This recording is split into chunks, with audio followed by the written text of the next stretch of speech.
Hello and welcome to Fresh Air's Sci-Fi Show. I'm Joe, And I'm Dave. and tonight we are having almost a little bit of a celebration because Dave has just handed in his dissertation for his masters. So, I Thank mean, you. well done, Dave. I think.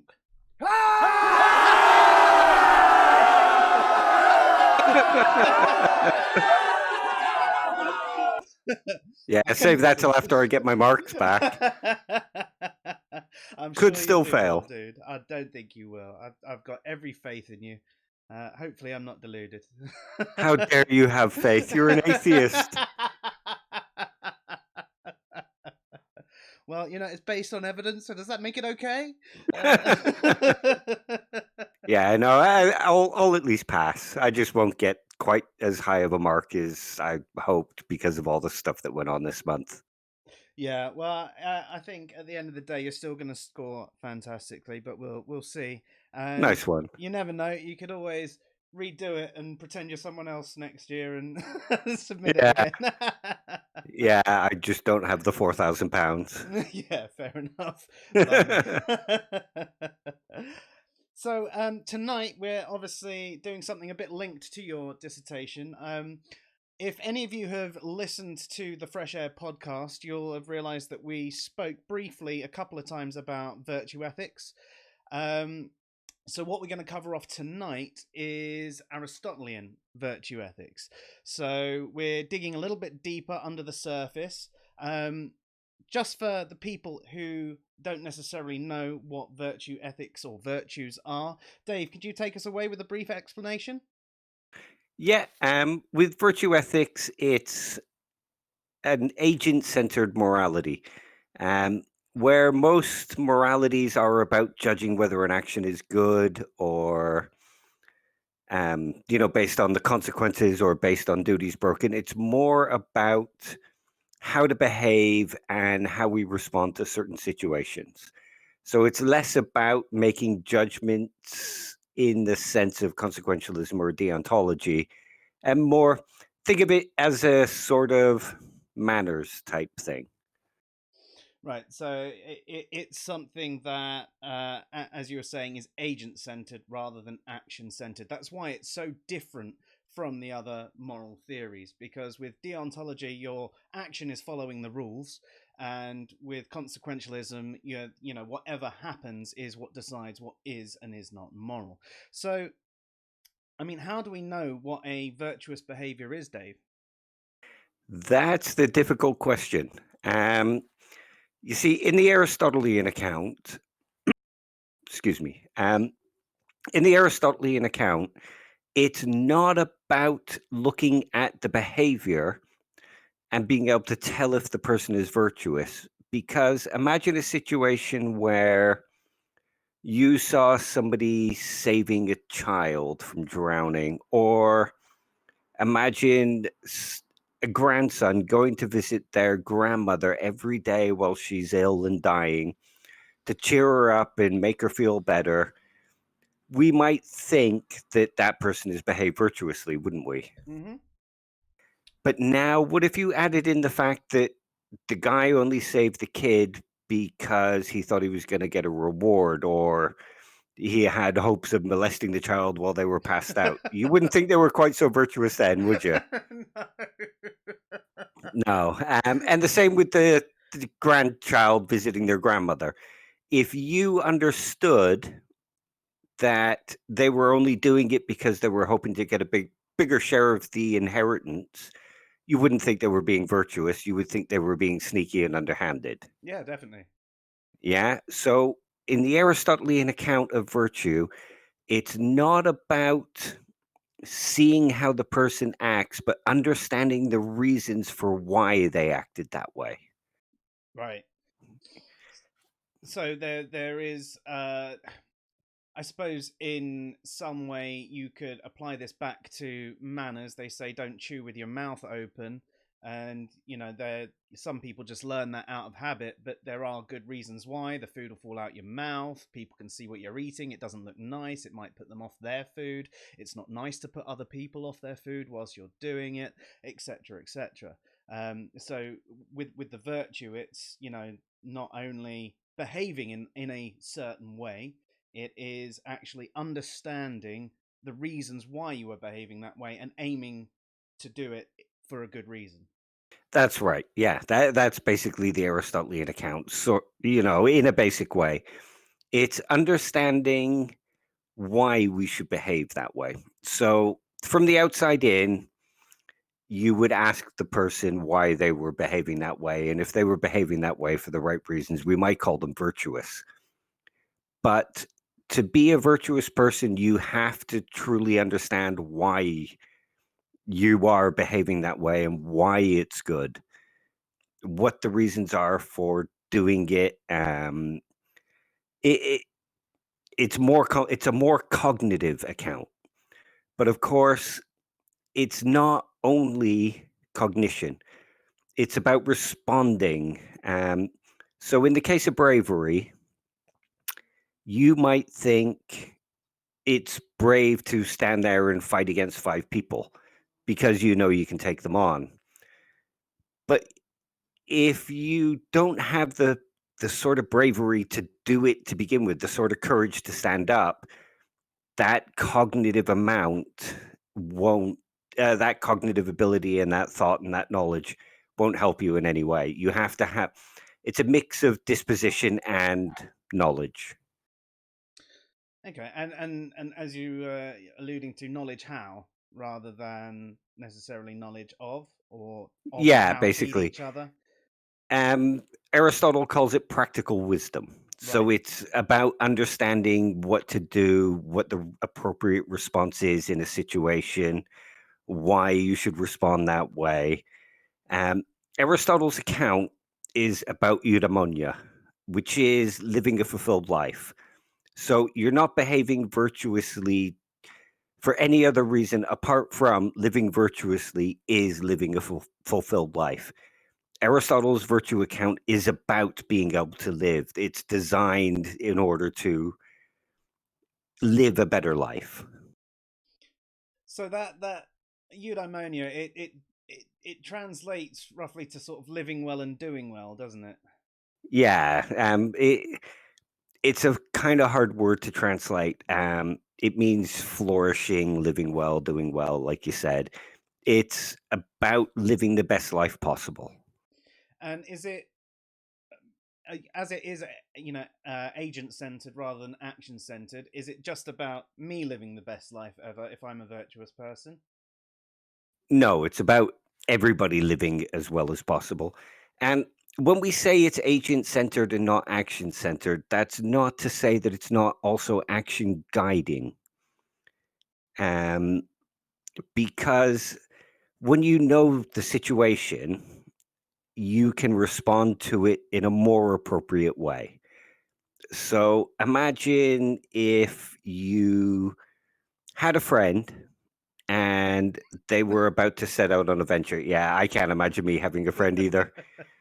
But imagine you knew somebody who was about to set up a business venture. Hmm. Now, you would consider kindness as a virtue. I should probably explain a little bit about virtues and how it's worked out. Aristotle thinks the virtue lies in the mean. So the appropriate response lies in the mean. Now, a lot of people might think that that means responding moderately, but it's not. It's um, if you think of kindness, you can also think of being a pushover and being arrogant and mean. Um, and neither of those two things is a virtue. Both of those things are vices. Hmm. So the appropriate response when it comes to kindness lies somewhere in between. Um, So so balance is a yeah, big that's part right. of it. So I mean, is there a virtue of balance? Does it have a particular name?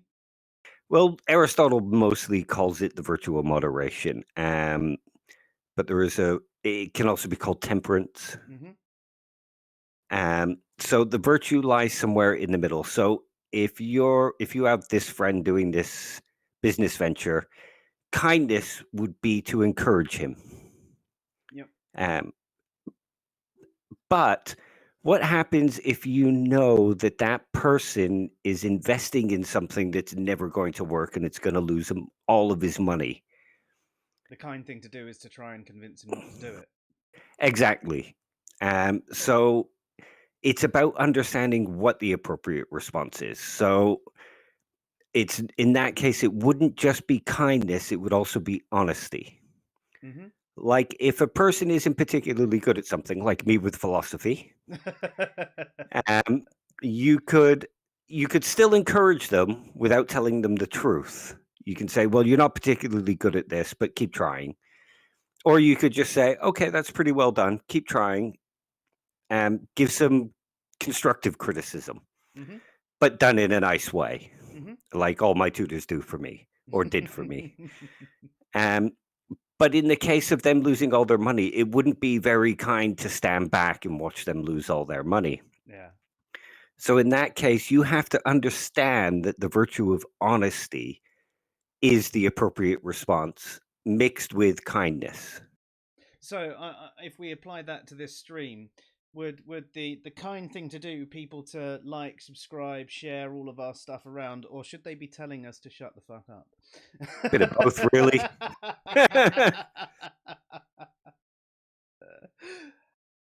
Yeah. But yeah, that's it. It's about understanding and responding appropriately. One of the examples we actually had in the Fresh Air podcast as well was um, you could be so brave that you end up being stupid with your bravery. You know, you could be brave and you could stop someone from getting mugged by one, two, three people, maybe at a push. But if there were 10 people with guns and you're there in your underwear, it'd be pretty stupid to actually try and do anything other than maybe try and get other people in to help. So you know, the bravery gets to a point where you're being so brave, you're just being stupid. Well, that's why Aristotle says it lies somewhere in the mean, because doing something like that would be foolhardy, Mm-hmm. or like you said, it would be stupid, because you wouldn't have knowledge of the appropriate response in that case. So you wouldn't be behaving virtuously, because the virtuous thing to do would be to step back and get help.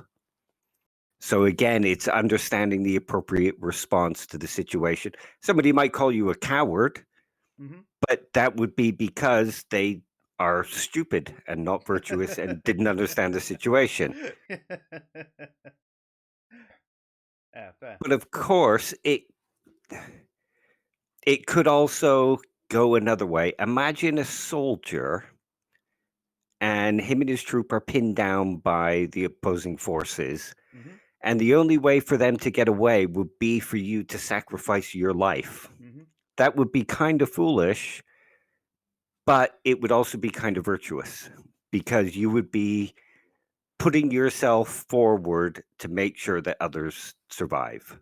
Yeah, I mean, if it's a case of one of you dies or more of you die, then yeah, the appropriate action it would be to put yourself forward in that situation.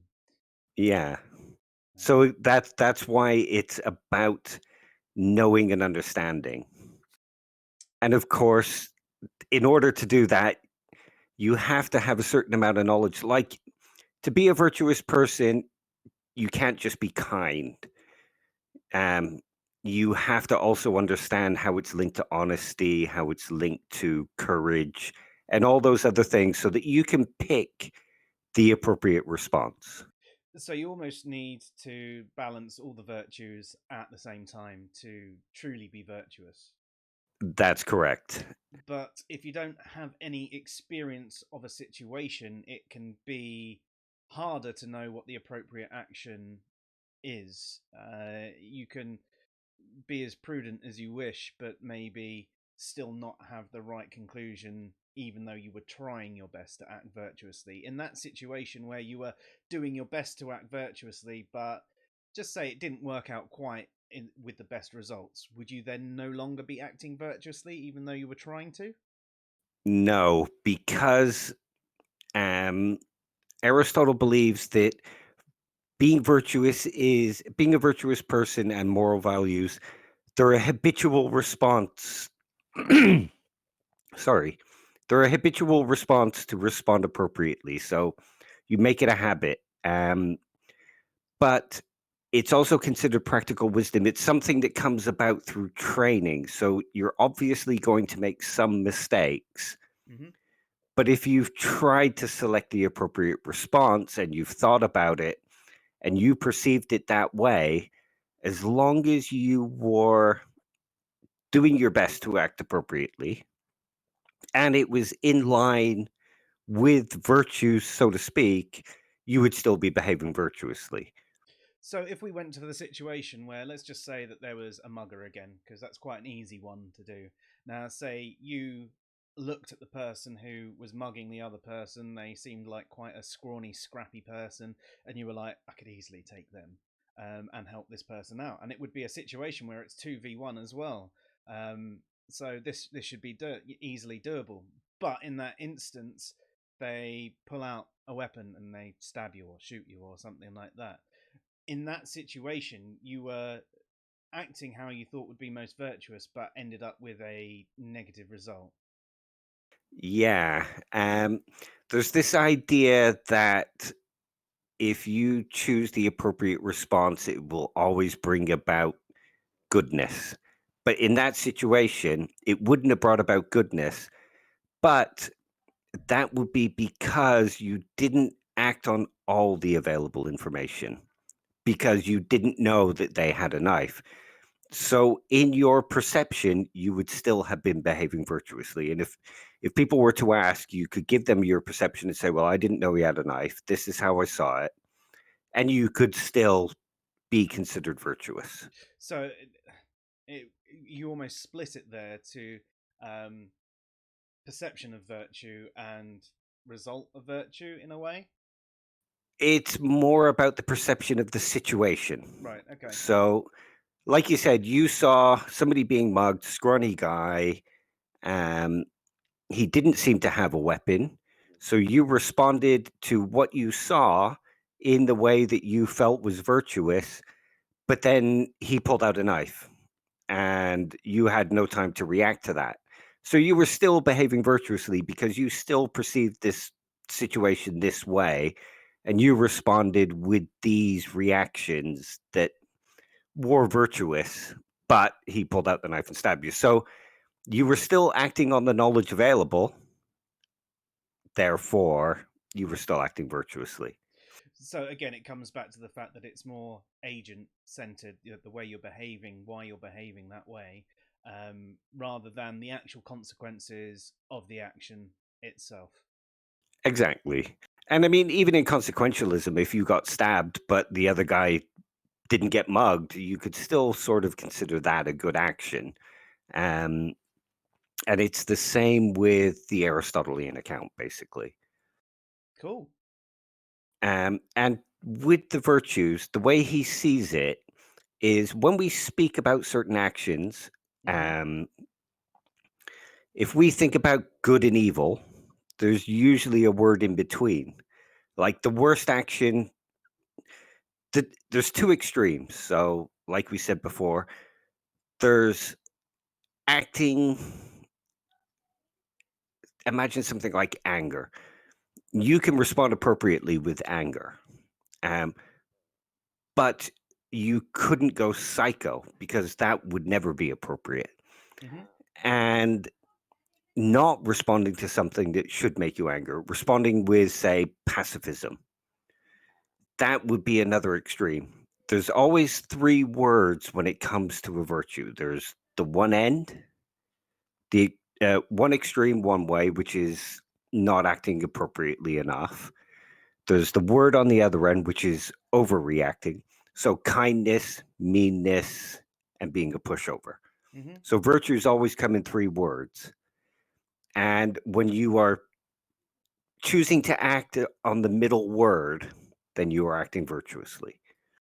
Fair. Hence lying in the mean. So if you were to say, for example, the bravery one, if bravery is the middle, if you're going overboard, you're being stupid or foolhardy, and if you're not acting at all, you're being maybe a coward. Would that be the three for that? Yep, that would be the three for that. And that's how Aristotle saw it. And even in the cases where we don't have all three words, we might come up with one. Right. So you could still be acting virtuously based on an action that only had the two extremes, but there is still somewhere in the middle, even if it's not yet described. Yeah, yeah, that makes sense. Um, There wasn't always the agnostic position, was there? But no, exactly. there was still that middle position, and someone finally gave it a name. It's the same Yeah, sort of thing. So there were people in that middle position that just didn't know necessarily what to call themselves. And the same thing with the virtues. yeah, exactly. Um, there's an argument from somebody called Julia Driver Mm-hmm. who argues that there are examples of virtues that aren't based on knowledge. They're actually based on ignorance. Hmm. Yeah, see that one seems kind of strange, doesn't it? But think of something like modesty. Mm-hmm. Modesty is a virtue. It being humble. Um, if you think about it, you can be a braggart, Mm-hmm. or you can just not Almost have have any opinion. false modesty as well. Somewhere in Yeah, there as yeah, well. exactly. Um, so she says modesty is not knowing your true worth and doubting your true worth. Is it not knowing or not believing? Well, Michael Winters argues that it's actually neither of those. Right. It's actually acting on knowledge and honesty. So if you think of a situation where, um, say, me doing my degrees, Mm-hmm. I've done reasonably okay up to now. Um, but if I was to say, yeah, I'm just brilliant, that's just my natural talent, um, that would be false. But I could say, yes, I've done well, but I had the luck of having it paid for by the government. I had the luck of having time to study, um, not recently, but time to write. I've had very supportive people. I could never have done this without all of those circumstances falling in line for me. Mm-hmm. Yeah, that makes a lot of sense. Yeah, so it's knowing how well you've done, but also being honest about what went into making it.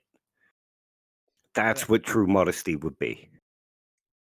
I suppose another one that we could have is even people at work and someone coming up and paying them a compliment that, oh, you're just so brilliant at your job. And you could be like, well, you could be really sarky about it and go, no, everyone else is just shit. I'm mediocre. Yeah, But I mean, in that situation, you could go, well, yeah. I mean, I'm doing the best I can, but there's still a lot I don't really know. There's a lot I don't understand. I've got a really supportive boss that's allowed me to just go away and work out how to do things. I've got the time to do things. I'm not under any real pressure other than a couple of big projects that have deadlines. I'm in a situation where I have the time to put the effort into it, so that, and that would be the more appropriate response.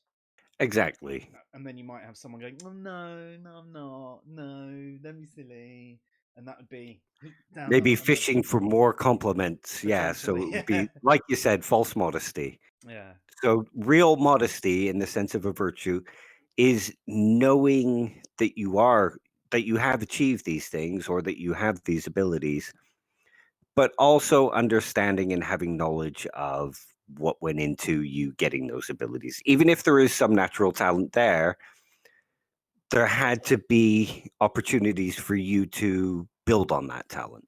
What about a situation where someone is giving you a compliment that is so over the top, and you know it's not true?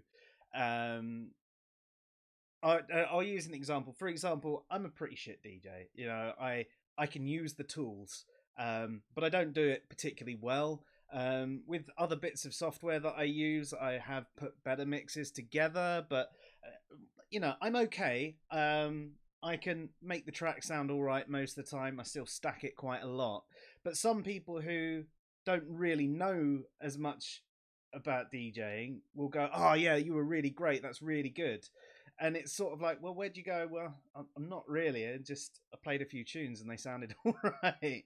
How would you respond to that one in a Well, in that would be being modest. It would be, look, I think you're brilliant. Well, no, actually, I'm not. You just don't quite understand what goes into it, and you don't know the technical details. So you might not have spotted my mistakes. Here's where I made a mistake. fair. So generally, it comes back to being honest, but not being necessarily a dick about it. Yeah, basically. So I don't really accept Driver's argument that there are epistemic defects in some of the virtues. You still have to apply that knowledge and respond appropriately. Yeah, that's fair. So yeah, no, I'm with you there. I don't think anyone can necessarily be ignorant. I suppose they could appear modest, but not actually be modest. Um, I suppose you could say the same thing by manners. You know, someone just doing something out of habit or not even realizing they've done something that is happens to be polite. Going someone going, "Oh, aren't you polite?" You know. Yeah, that's it. Um, to be virtuous, you have to be behaving for the right reasons, Awesome. which is why virtue training, Aristotle believed you can train your virtues. You can train to be a virtuous person, but you can't do it simply by copying another person who's considered virtuous. Just responding in the way they do isn't enough to be virtuous. There's a cognitive part to the account, even if there is a non-cognitive part. To be truly virtuous, you have to understand the cognitive part. Again, just the simple parity with manners, you know, like explaining to the kid why that it's actually considered polite and impolite and why we should do these things, why it's nice to hold a door open for someone and etc. I mean, in a way, you could tie a lot of manners into virtues themselves anyway. Um, but you know, you could have people that by habit behave virtuously or politely, but they don't really understand why. I suppose you could have the other form of habit, though, where you do understand why so much that it becomes second nature as well. So understand the situation for this particular thing so well, you automatically do the virtuous behavior without thinking about it because you have previously thought about it a lot. Is that still being virtuous? That would still be virtuous because it would still be being processed according to how you saw it, your past experiences, how you generally think about it. It's like picking up a glass.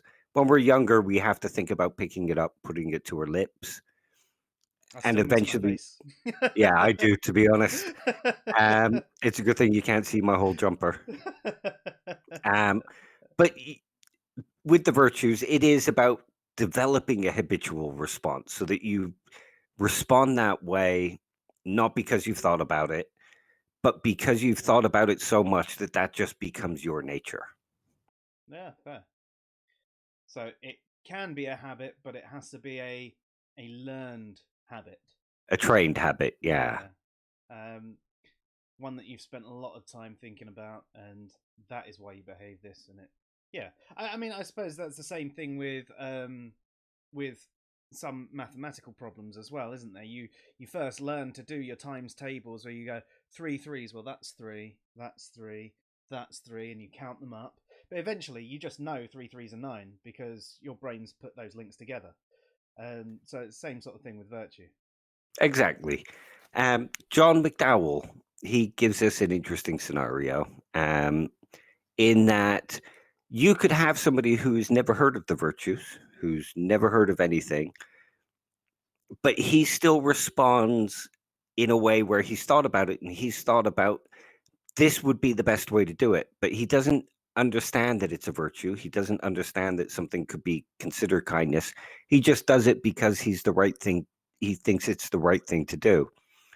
So he would still be behaving virtuously even if he didn't know that himself. So we could describe it as somebody who understood virtue and virtue ethics Mm-hmm. could look at it from the outside and describe it that way. Mm-hmm. But that person would still be behaving virtuously even if he didn't understand the virtue account. Yeah, that makes Sim- sense. Yeah, simply because of the cognitive element that he's got where he thinks about it and he responds in the appropriate way. Yeah. So you can be ignorant of virtues but still behave virtuously. I suppose that you can be the opposite as well, though.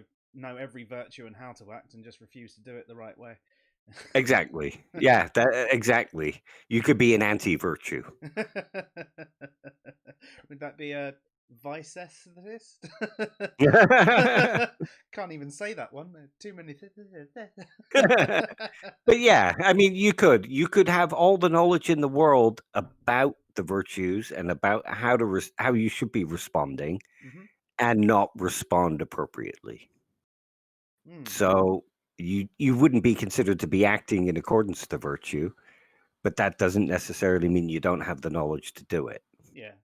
And I suppose equally, you can have the knowledge and everything, and you can consider things, but sometimes something overtakes you, your emotions, and you behave in a non-virtuous way just out of habit. The instant reaction of when someone hurts you is, "Ugh," isn't it? And you might inadvertently hit them, um, even though they might have done it by accident. And what you did, your reaction there, wasn't a measured response. It was, they didn't have any intention to hurt you, but you've hurt them, well, in a reactionary way. But that wouldn't be the appropriate way to respond if you allowed yourself to think about it. That's why it's about habitual training. Mm-hmm. Um, so you do raise a good point, and Aristotle talks about this in that part of virtue, we can't control how our emotions respond to something, but we can control how we respond to those emotions. Yeah. We can train ourselves to respond to those emotions in a particular way. Sometimes they might get the better of us, Mm-hmm. obviously, like you said. Like stub your toe, you can say, but you know what I mean? It out of habit. But you can also then train yourself out of those habits with enough patience and time and thought. Consider it something like mindfulness. Mm. Or a little bit of stoicism as well. Yeah, the Stoic account of virtue could be said to be developed from these things. Mm. Not necessarily, but it's a very similar kind of outlook. Yeah, fair. Yeah, interesting. So, what's next on the cards For what? for our next chapter in the virtue? Oh, I mean, we could discuss quite a lot, like whether or not it could be considered knowledge. Mm. Um, I come to the conclusion that it is. Like I said earlier, it's a form of practical wisdom. It's a form of understanding how to behave. There's another thing that could be mentioned here in that acting virtuously isn't there isn't a purpose. Aristotle talks about virtue in the sense of being an intellectual skill. Mm-hmm. So there's a couple of kinds of skills. There's a technical skill and there's the intellectual skill. Mm-hmm. A technical skill is something like, say, a painter or a sculptor or a carpenter. And you can tell how good those people are just by looking at the product of their work. Um, So you can tell that they have good skill just by looking at them, Mm-hmm. looking at the product they produce. A good sculptor or a good carpenter uses good wood, and that's their intellectual skill in that. You're right there. Yeah, no, I'm just a child. You said would. Ah. um, so yeah, so you can see there's a certain intellectual skill. But that intellectual skill goes into producing the product, and their technical skills, such as learning how to sculpt properly, using the right brush technique, that kind of thing, that produces the final product. But when it comes to virtue, there is no final product. You're Mm. doing it not to create something, but just for the sake of doing it. Mm-hmm. So the virtue skill is something different. Yeah. It's virtue. It's about living a fulfilled life, but the end product isn't the fulfilled life. It's just that living a fulfilled life is living a virtuous life. Yeah, fair. It almost seems, though, I mean, if we were to jump back to a number of different moral theories, that seems to be the end goal of all moral theories, isn't it? Well, within Yeah, reason. I mean, there's a few of them that obviously contradict that, like moral nihilism, but they yeah. all seem to be, at least the ones that don't go, no, it doesn't exist, or similar, are all trying to get someone to have a fulfilled life, and not just for them, but everyone around them, to get humans to flourish. Um, would we apply virtues to other species as well? Not necessarily that they can be virtuous, but our interactions with other species around the planet. Well, yeah. I mean, if you consider it something like kindness, being kind is not intentionally causing something else pain. So showing kindness to animals is virtue. So, by that notion, would someone who is a pure virtue ethicist be a vegetarian? Or is there some form of moderation to, you know, adequate amounts of meat? Um, I would probably think that most would be vegetarian to some extent, but if you could get that meat from an animal, say the animal's died, not Hmm. because you've caused it suffering and killed it, but it's died, so you've taken its meat, then you've not necessarily behaved in a non-virtuous way. What if the animal had no sensory perceptions like pain or any real awareness of its own existence? Would that be Well, okay you to would eat be then? eating a vegetable, so you'd still be a vegetarian. So, as a virtue ethicist, you can be a cannibal.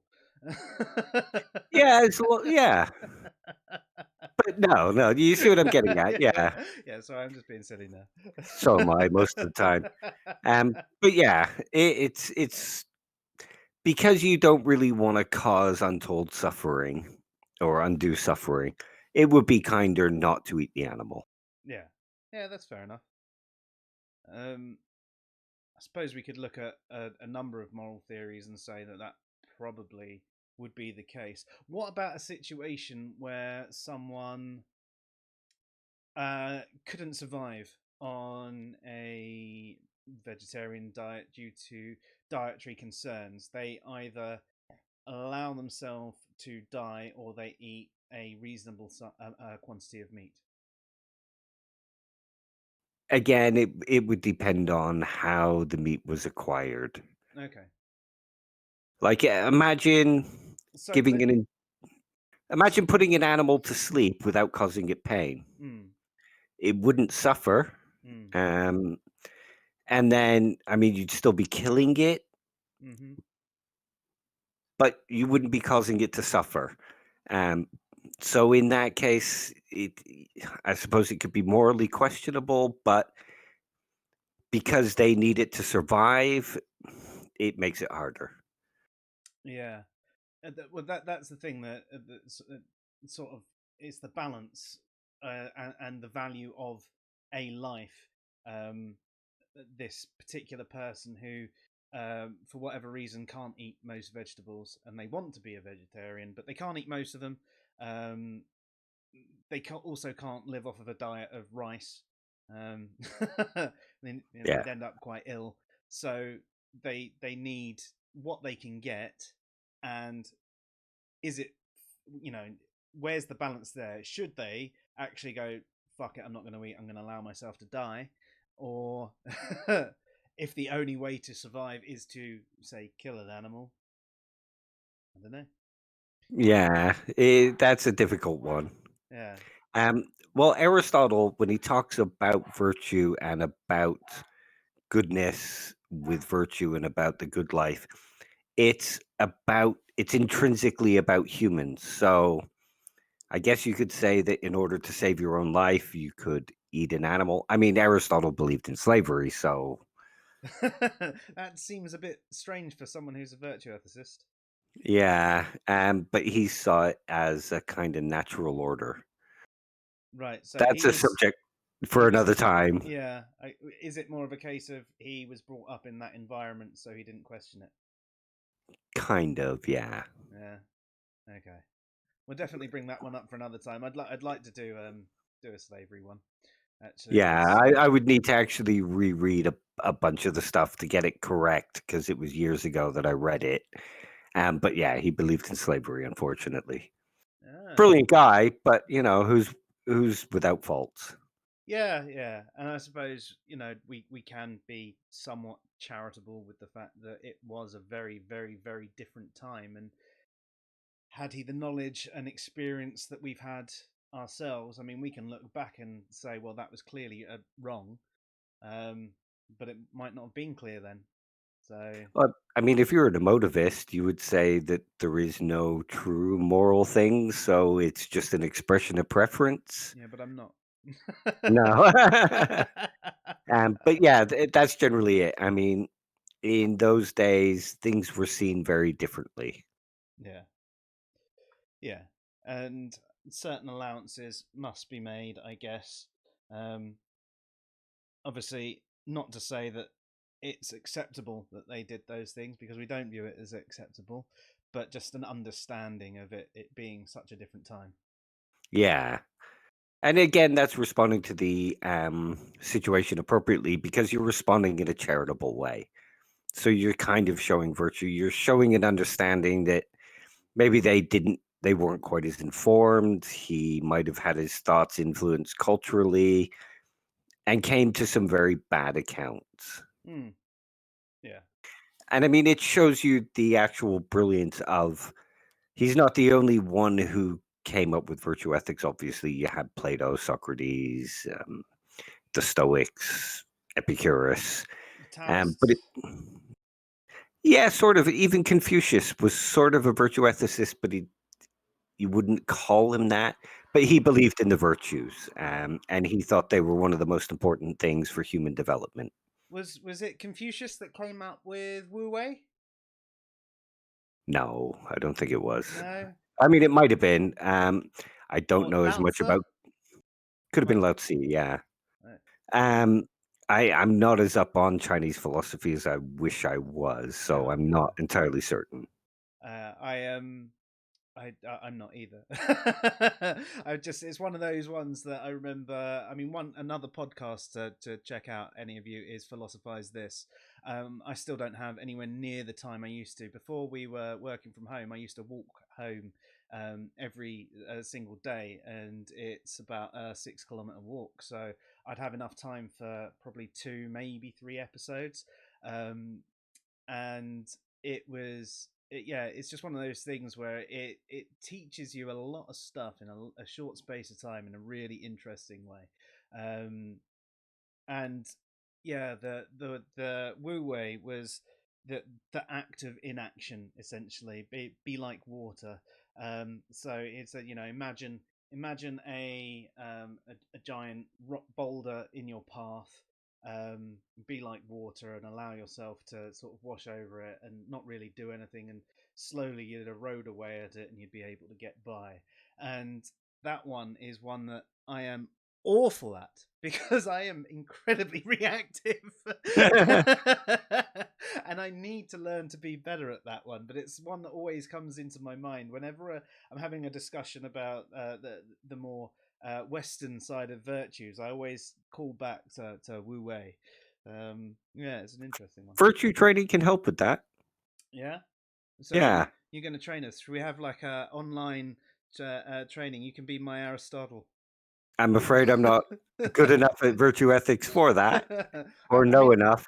I'll let you Well, call me Betty if I can call you Aristotle. okay. But that's one of the things that you can find in Plato's Meno. So there's a discussion about whether virtue is actually teachable, Mm. or is it something that we learn? Can it not be both? How would you teach somebody to be virtuous?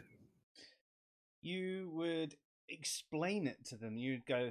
this is the behavior, this is a virtue, this is the behavior, this is the balance of it, this is why you would act this way. However, there are different situations, and you'd need to come up with enough examples and go, right, now try and apply that to something within your real life. So it would do good to have a close relationship with the person you were trying to teach, because you would know certain things about their life. But then they Um, would be learning it, not teaching it.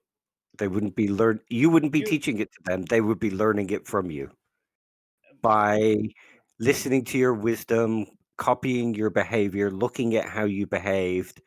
You can't just say to somebody, the appropriate response to somebody trying to do something is to be kind, because that doesn't really say very mm-hmm. much. If you were to say the appropriate response to somebody trying something new is to encourage them, that's too specific and doesn't work in every situation, because, like I said, the right thing to do if somebody was about to invest all their money into what is an obvious failure, it wouldn't be kind to encourage them. But you'd have to, I suppose, teach them at the first point, prudence or something like that, temperance, moderation, that sort of block of considering your actions and tempering them to the situation. Um, You could teach them guidelines, yeah, but then they would have to but learn the rest on their own. yeah, Yeah. That's yeah, that makes sense. You could even argue that there are other things that you might learn in the same way. For example, if you're at school, um, you might have been taught the basics of how to use a computer, but you then went off on your own and you learnt the rest yourself, and you learnt how to search things and how to digest the different bits of information in the right way. Um, so you can teach the foundation maybe of virtue, but the rest of it has to come from the person. has to come from experience and developing that wisdom to understand how to respond virtuously. Think of it something like a bike. I could tell you get on the bike, push the pedals, hold the handlebars, keep your balance. I could tell you all that, but that still wouldn't teach you to ride a bike. No, that's, I suppose, teaching you the theory rather than the practical side of it, the That's it. practical knowledge. So you can teach the theory of virtue, you can't teach the practical side of it. Each person has to learn that for themselves. And virtue is a practical thing. There might be a theoretical element to it, but virtue itself is a practical thing. Mm, yeah, but everything practical will still have some form of theory behind it. Although some people might be naturally inclined a certain way and never have needed to learn said theory. Um, whether we're talking about someone painting or we're talking about someone being virtuous. Um, hmm, yeah, very interesting. That's what makes it one of my most favorite subjects within ethics, is because it's not quite as simple as the others. Hmm.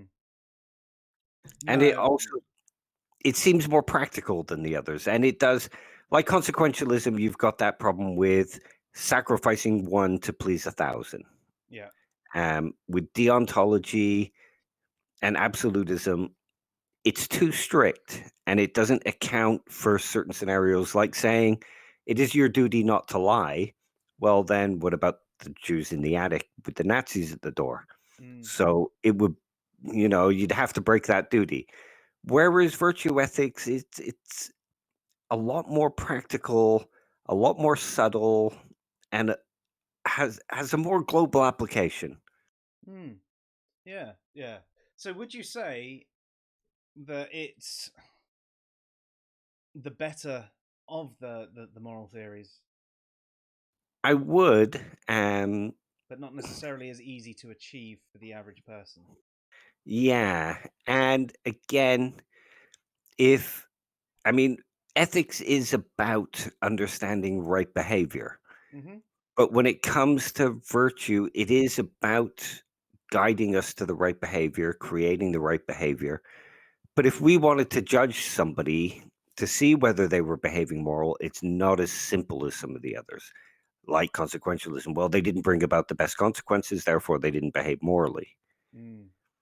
And one of the things, like consequentialism, and even to some extent, you could say absolutism, doesn't take intent into account.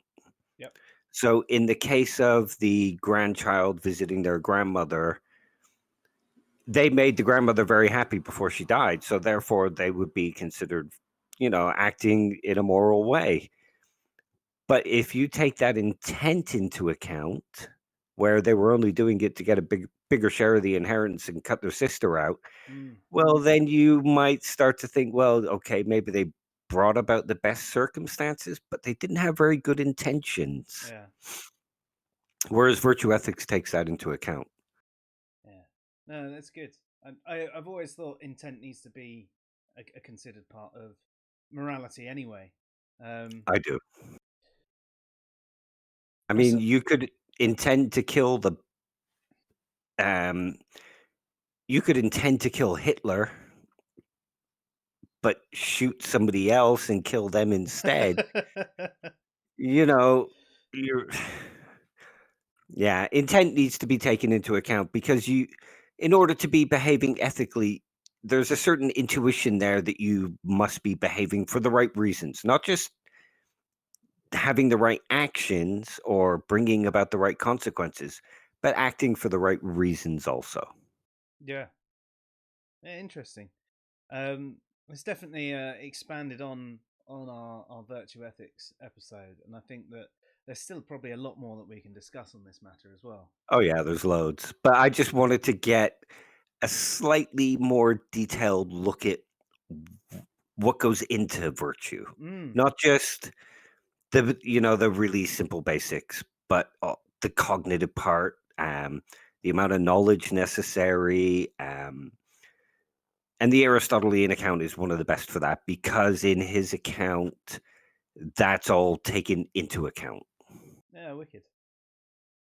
Um, I've actually, Dave, prepared a quick fire round. We haven't done one recently, have we? Oh, okay. Hang on, let me just have a quick drink because my mouth is getting a bit dry. Let's see. I wrote it down. I hope I pressed saved. Otherwise, I've just set you up, and I don't do it. I didn't do many questions, but uh, most of these will be related to tonight. Yeah. Right. So, uh, right. Is that coming through at the right level? So we're about to do our quick fire round. If you haven't listened to one of these before, it's where I ask Dave about 8 questions, and he has to give as short an answer as possible. If he needs to explain anything on it, he will do so afterwards. If you have any questions or want any clarification, let us know in the comments wherever you see this. So, Dave, are you ready? Go for it. What's a virtue? It's a response to a particular situation that lies in the mean between two extremes. What is the most important virtue? Temperance or, moderation, sort of. What is the least important virtue? There isn't one. Who is your favourite virtue ethicist? Aristotle, but I might be a bit biased there. What's the biggest issue you can see with virtue ethics? It's difficulty to grasp. What's your favourite curry? Chicken korma, because I make a fucking absolutely amazing one. Well, I expect one in the post soon. What's your biggest worry? At the moment, not passing my dissertation. If everyone was to adopt one moral theory, which one do you think would produce the best results? Virtue ethics. Thought that might be the case. So there you Yeah. have it. Virtue ethics. Mostly because its whole purpose is to bring about the best way of living for everybody. If everybody was honest, if everybody was kind, if everybody was charitable, we would have a much better world. Yeah. Awesome. I think that is definitely something that we need to actually consider about virtue ethics as well, is the fact that it would be one of those things that if everybody was acting virtuously all the time, everybody would be doing the best for not only themselves but everyone else just out of habit. You would get that good consequence, but it's not about the consequences. But it would result in the good consequences. Exactly. And you would almost actually have that product that we were talking about before that you don't have, because you would see the entire planet living in a virtuous way. They would all be flourishing. They would all be living well and doing well. Exactly. And we wouldn't have a president telling a bunch of fucking thugs live on TV to stand back and stand by. And we wouldn't have a bunch of fucking thugs on the streets with guns. And we wouldn't have a bunch of idiots going around not wearing masks in the middle of a pandemic because you're taking my freedom! Exactly. Think of how much different this pandemic would have been if everybody behaved in a virtuous manner. Yeah, definitely. From the government down to the lowest of the low, if everyone had, not that I'm actually putting the government on a pedestal, but they are. No. They are our leaders, so that's what I mean by that. From the people who have the most power to the people that have the least. If everybody had been acting in a virtuous way, we probably would have done and got rid of this thing months and months ago now, and we wouldn't be going back into lockdowns. We wouldn't still have thousands of people dying around the world. I don't know. We wouldn't have people going, oh, it's only a cold. Because they would be concerned about the suffering of others and what they were contributing to the suffering of others, and worrying about whether they were being kind and being honest and being generous and charitable. Yeah. It's actually ridiculous, I think, how selfish some people are being. It's, yes, fair enough. Oh, well, it's probably not going to kill me. Great, but it might kill someone else that you come into contact with. Exactly. And we wouldn't have the people going, I just don't believe them. The government's terrible. I don't believe these people. Because we would have a government that we could trust if the government acted with virtue. Yeah.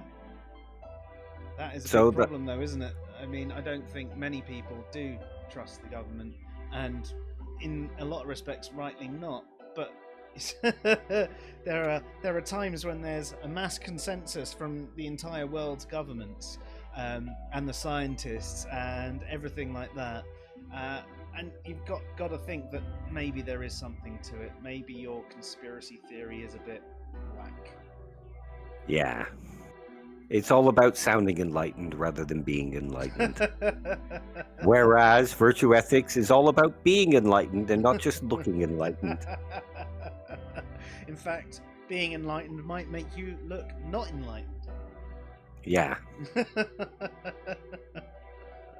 So yeah, my favorite one would be virtue ethics, or not favorite, just it's the one I think would be the best one if people adopted. Yeah. And to be honest, I think it should be taught in schools. Oh, definitely. I mean, I've had plenty of conversations with people about how philosophy needs to be taught in schools, and I definitely think ethics is one of the things that needs to be done at a young age. I think you're right that virtue should be the primary one. When the brain is incredibly malleable, teaching people to be virtuous and think about things and consider things in a better way is, definitely what should be done.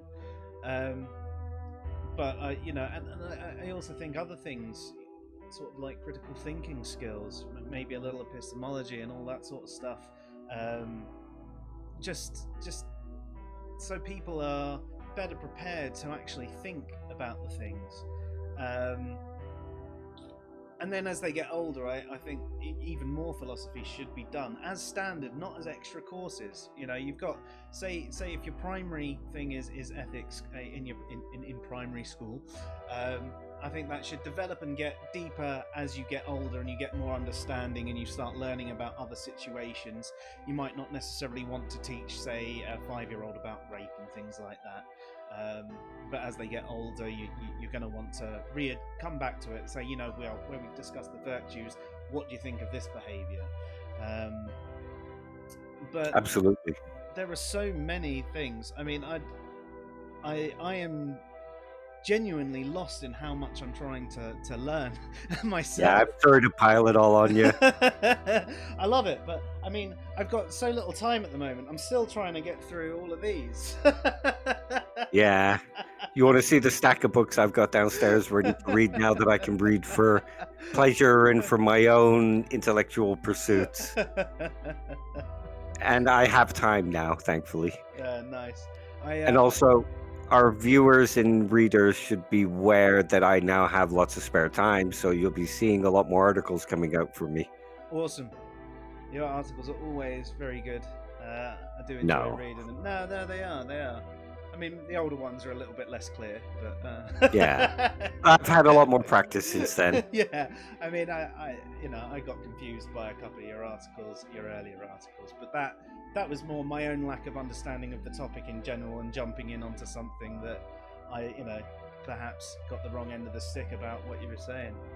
I probably wasn't particularly clear. Like I say, my writing has improved a whole lot now. Oh, definitely. I mean, how many years have you been at the topic? You did, what was it, 4 years of a master's I did. and 2 years of a bachelor's? No, 4 years of bachelor's, 2 years of master's. Okay, I got it the wrong way around. Yeah. I might also start doing some psychology stuff because I do have the psychology stuff, and I know you've got that article coming soon about beliefs. Yep. I'm thinking of digging out my psychology books and writing an actual article to complement yours, but about belief formation in the brain and things like that. Oh, that'd be brilliant. I mean, that article that I've done, just for anyone who's listening in right now. So I've done a few, what do you call them, articles. About beliefs and rationality and logic and things like that, and I think that I put almost too much detail into these articles, and perhaps the message was somewhat missed. You almost needed a greater understanding of the topic to actually appreciate what was being said. So I've done a really basic beliefs and rationality, just discussing what a belief is and what rationality is and how to apply the two together. And that's out tomorrow about 3 p.m. GMT, 4 p.m. GMT. I'm not sure what time I set it for, Nice one. actually. It's a good article. I've read it. And yeah, there's. I just hope that it sort of can come across in the right way. Obviously, any feedback on it. Whether it's a critique of anything, I'm always open to that sort of thing. It's the only way that I find that I ever truly improve, when someone offers that constructive criticism, whether it's tonality or poor grammar or anything like that. I genuinely appreciate all of that. Also, now that I've got more time as well, Tom Jump should beware, because I can now have time to go through his videos and pull his arguments apart. Yeah, that'd be a good one, actually. I'm looking forward to doing a bit of a video review. And also, guys, I mean, out there, we've done a few different videos recently. So some where we have, what's the word? I've been DJing throughout the entire episode. Some where I've been just DJing beforehand and then just allowing it to be quite clear. So if any of you have a preference, please let us know, because at the end of the day, we love these conversations. We love having them. I enjoy having a mix. But if you find it easier to watch these without me having a mix and just doing the mix before Dave gets here, then I'm fine doing that. But equally, if you prefer me having the songs going on in the background and you find it a little bit more interesting with that going on, then equally, I'm happy to do that too. Also, if anyone has any tracks that they want me to spin, so when I'm DJing, I'd prefer to do drum and bass, glitch hop, house, or breakbeat. But for general background music, or if anyone wants a promotion, I'll play pretty much anything. So other than the genres I mentioned, I do like my rock, metal, ska, punk, and all that sort of stuff. Dave loves his gabba. But I think we'd get I everyone love ska tuning punk. I love pretty much anything, to be honest. Although I have to say, I've gone off John Lydon at the moment, because he's shown support for Donald Trump, apparently. Oh, really? Yeah. So I might not be much of a fan of the Sex Pistols and Public Image Limited anymore. Can you still like the music without liking the people? Oh yeah, of course. I'm just joking around.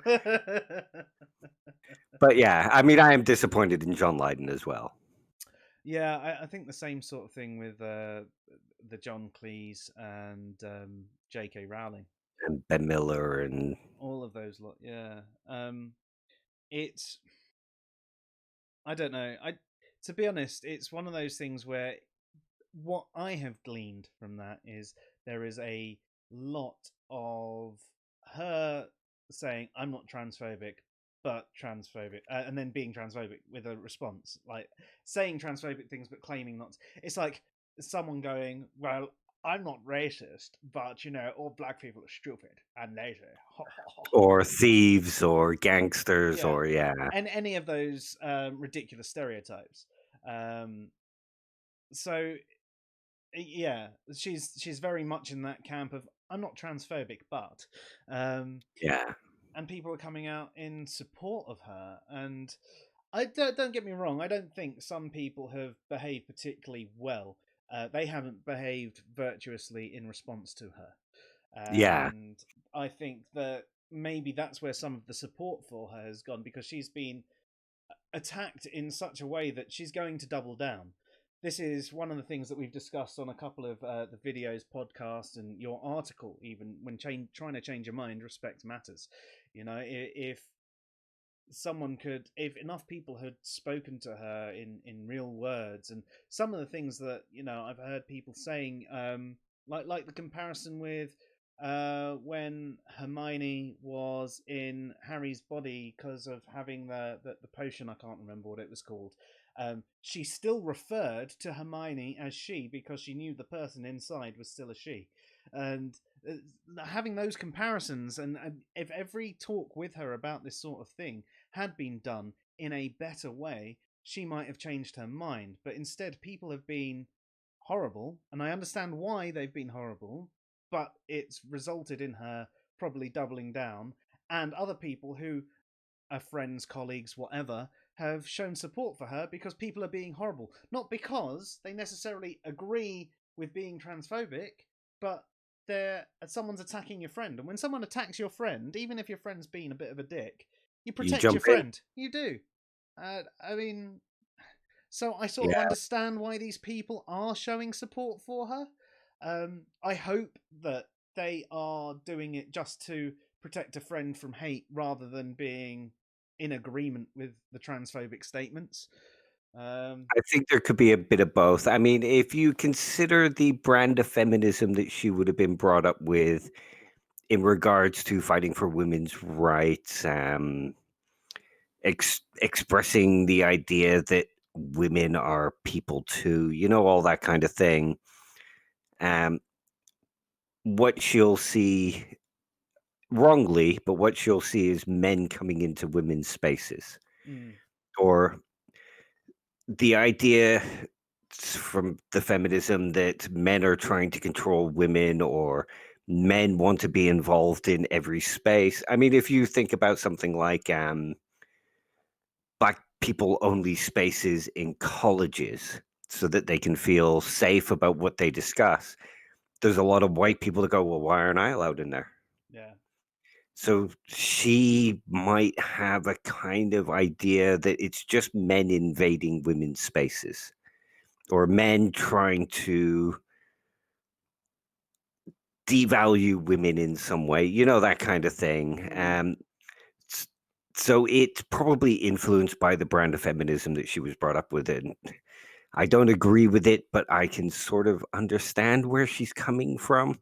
I don't think she's right, but attempting to understand where she's coming from and arguing rather than just shouting transphobia, arguing from within that position and showing why it's wrong might work a little better.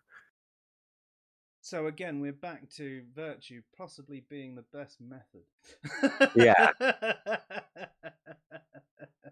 But yeah, I mean, it, yeah, it's a hard one. Hey. um, Also, I was thinking for the next stream, I don't know if you'd be interested, but this seems kind of topical. And if we're doing it next Tuesday, I would have time to put the stuff together properly over the weekend. But I was thinking how about a stream on nationalism? Yeah, yeah. I'm up for that actually. Our standard days are Tuesdays and Thursdays, unless something comes up, and there is nothing in the diary. So yeah, Okay, nice one. Let's do a stream on nationalism. on Tuesday. Uh, Cool. yeah, not just the nationalism of somebody like Trump, which is white nationalism, but there's all different breeds of nationalism. So So it might be do you mean interesting like to cover national pride? Would that sort of come into? something, yeah, something like that. Um, there's a philosopher called Martha Nussbaum who talks Mm-hmm. about benign nationalism, and there's a few other philosophers who discuss it. And I'm thinking of discussing something like that. Yeah, fair. No, that sounds good. I'm up for that. Typically, I tonight's stream was supposed to actually go into the event on YouTube and Facebook and all of that jazz. Um, and it still hasn't done it. So one of the things that we're doing is multi-streaming to a number of different platforms. And one of the things that you can do is set up a live stream, for example. And what what I was doing before was I would set up the events and then I just press start streaming to my multi-streamer. But I found out that that's not what you're supposed to do. If you set up an event, there is a special key that you actually pick up and you put into your broadcaster, which actually takes away a lot of the things like the chat room and stuff like that. But I haven't actually seen many people chatting in there today. So it's it still hasn't actually gone on the YouTube um, Aristotelian Virtue Ethics. I need to check the Facebook and whatever, but I do apologize everyone out there as to why you're not seeing our streams. If it continues to go this way and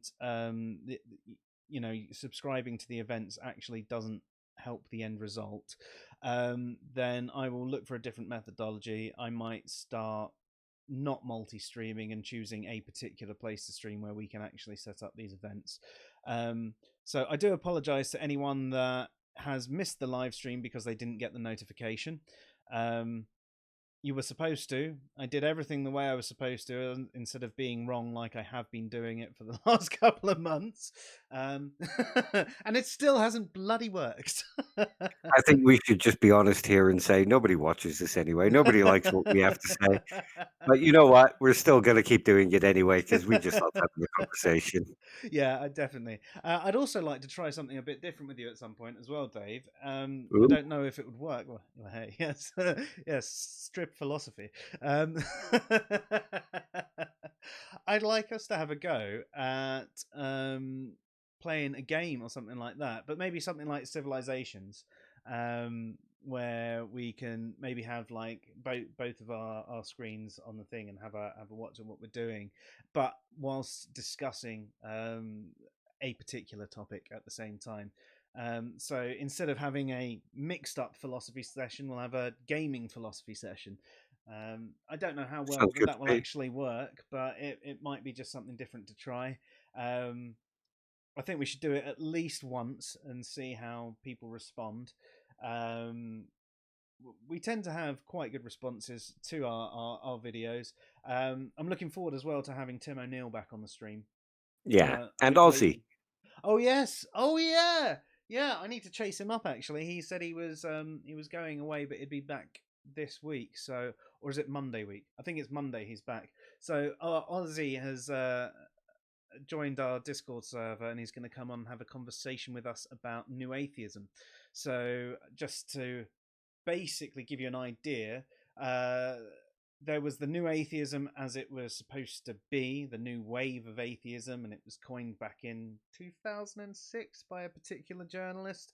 And there is the new atheism as it has become. So we'll be discussing those two sides to it. So hopefully you'll all enjoy that one. And yes, Tim will be back to discuss one, the historical method based on some of the weird responses we got to that stream. And also looking at some other common mistakes people make with history. I think it was an Alexandrian thing he wanted to discuss. I can't remember off at the top of my head, but I'll send out invites and everything to that as well. Nice one. But And I should be able to make that one. yes, you Hopefully. will. You're just not allowed to go out for a week beforehand. I know. I'm just never seeing my family again. Win-win. Yeah. Yeah. I quite like my family. It was just bad timing for me to get ill from one of them. Yeah, I know. I'm being harsh just for shits and giggles. No, you're not. You're being a cunt. Yeah, well, that's me. Why do you think my DJ name was Wizard Sleeve?